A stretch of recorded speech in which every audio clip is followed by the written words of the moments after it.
Hey, what's up YouTube? Today I'm going to show you how to do a polygon.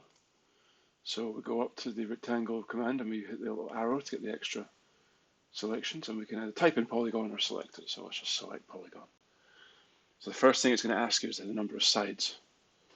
So it defaults to 4, but I'm going to change it to 8.